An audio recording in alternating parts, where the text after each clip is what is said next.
ఈరోజు morning Miryalaguda 1 town SI Sudheer Kumar, 2 town in-charge CI గారు నాగార్జున, తర్వాత మన ఉమెన్ పిఎస్ ఇన్స్పెక్టర్ కరుణాకర్ గారి వాళ్ళ నెట్వర్క్ లో ఉన్న ఇన్ఫర్మేషన్ ప్రకారము మార్నింగ్ 8 o'clock ఈ నిందితుడు భానుప్రకాష్ అనే అతన్ని మనం అప్రహెండ్ చేయడం జరిగింది.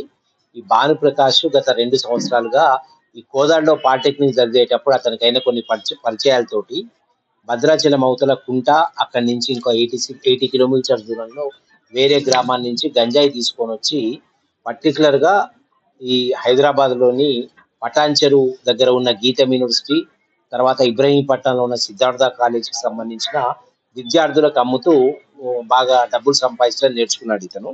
అక్కడ ఇతనికి 5,000 నుంచి 10,000 వరకు దొరికే గంజాయిని ఇక్కడ ఒక 25,000 రూపాయల వరకు కిలో అమ్మటము, దీన్ని 50 గ్రామ్స్ గా ప్యాకెట్స్ చేసి అమ్మటం జరుగుతుంది. సో ఇతనికి ఫస్ట్ గంజాయి అలవాటు చేసినటువంటి వాళ్ళు ఇద్దరు కోదాడకు చెందిన వాళ్ళు. తర్వాత అదే విధంగా ఇతని దగ్గర తరచుగా గంజాయి తీసుకొని సేవించే వాళ్ళు మిర్యాలగూడ డివిజన్ కి సంబంధించిన ఒక 5గురిని కూడా ఇతని ద్వారా మేము గుర్తించడం జరిగింది. త్వరలో వాళ్ళ మీద కూడా కఠినమైన చర్యలు తీసుకుంటాం.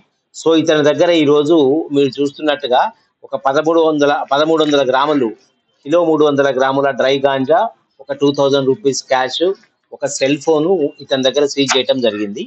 సో ఈ నిందితుడు ముఖ్యంగా ఈ ధూల్పేటలో ఉన్న కొంతమందితోటి కూడా కాంటాక్ట్స్ కలిగి ఉండి ధూల్పేటలో వాళ్ళకి సప్లై చేయటము, తర్వాత ఈ ఇంజనీరింగ్ కాలేజ్ స్టూడెంట్స్ కి వాళ్ళ రూముల దగ్గర, హాస్టల్స్ దగ్గర సప్లై చేయడం జరుగుతూ ఉంది. కాబట్టి ఇతన్ని మేము ఒక ముఖ్యమైన నిందితుడిగా గుర్తించడం జరిగింది. ఈ రోజు ఇతన్ని కోర్టులో ప్రొడ్యూస్ చేసిన తర్వాత ఇతన్ని పోలీస్ కస్టడీలోకి తీసుకొని ఇతని నుంచి మిగతా వివరాలన్నీ కూడా సేకరిస్తాం. Thank you.